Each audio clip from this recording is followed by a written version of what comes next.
SeriousSAM is no laughing matter. Seriously.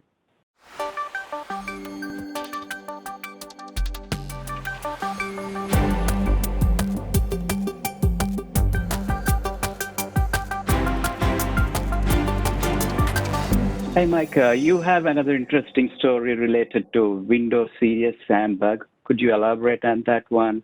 What are the complications? What are the recommendations for the users? Absolutely. This is one that, again, caught my attention. Anytime somebody brands a vulnerability, it always makes for interesting reading, right? So this particular issue has been dubbed SeriousSAM.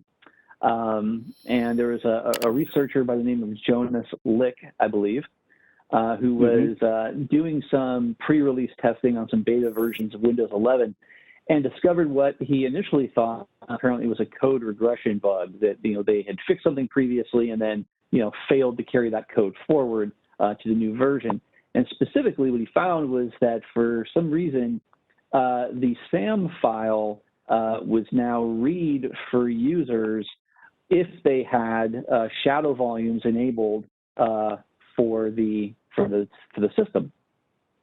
So the volume shadow copy service, is, for those who aren't aware, is a service that allows for automatic and manual backups of system files that can be preserved in their current state. And it's very helpful for avoiding accidental deletion and things that would cause the system to become otherwise unstable or unavailable, right? It's a safety net, if you will. And traditionally, this is backed up critical files, and those have been not available for general users. But for some reason, he found that in this case it was. And you could obtain the SAM database content, escalate permissions, execute actions and arbitrary code with system privileges on the machine in question, all the fun stuff that we look for when we're doing pen testing and whatnot.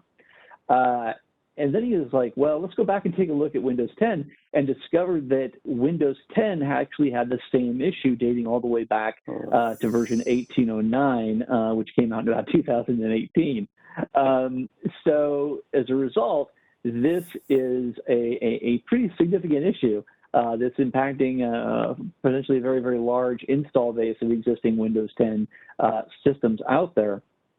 So this flaw is being tracked as CVE 2021-36934 and is being considered a privilege escalation issue that, if exploited, could give an attacker system-level permissions. Now, the upside, and the reason why Microsoft is considering this an important issue as opposed to critical, is that it does require that a malicious threat actor actually have either remote or local access to the system in question in order to be able to exploit it, right? So this is really not so much an initial attack vector as a secondary privilege escalation exploit opportunity once that initial foothold inside of an organization has occurred.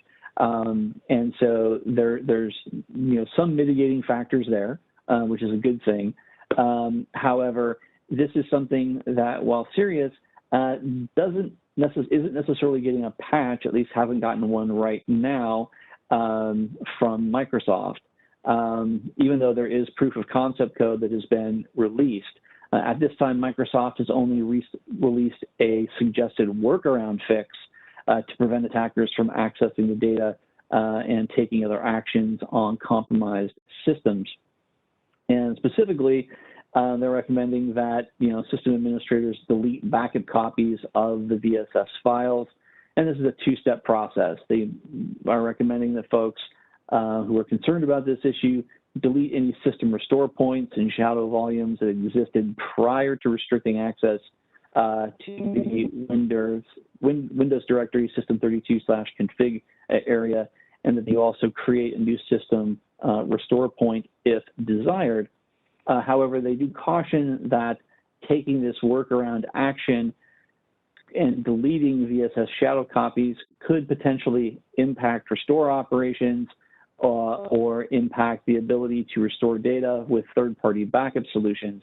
So you're definitely going to want to do some testing around this before making a wide enterprise change. Definitely make sure that you're doing some vetting before you implement the workaround. Okay, wow. Those are interesting. Just quick clarification. SAM, is it related to, what does it stand for, like a security account manager or something like that? It's related to basically database of access, right? What kind of accounts in the system has? The SAM database, yeah. Okay. And another interesting point, the workaround that Microsoft is recommending is deleting the volume, shadow volume copies, right? I think if someone is deleting the shadow volume copies, most of the security vendor software, they will be going to be lit up with something easier, right? I think, for example, ransomware, that's where typically that's one of the things it tries to delete before making the encryption. So it's really interesting in the sense there's a privilege escalation, maybe there maybe simple, maybe not granular control of the user accesses, right? I think that's basically the crux of this problem, right? I think non-admin users have given access of permissions because of that, any local or remote can add some sort of malicious program to elevate the privileges. So actually, even though it's related to one vulnerability, there are basically multiple things related to in one specific one. Wow. So yeah, I think as a workaround, I think we should follow the Microsoft recommendations. So just to be clear to me, before deleting any shadow copies, you make the changes, then delete, and then create the new restore point. Yeah, am I right with the sequence? Yeah, am I miss something? No, that certainly is the recommended process that Microsoft has written up for the time being. And I said, definitely you're going to want to make sure to test to see, just like you mentioned, is your endpoint detection and response software going to suddenly light up?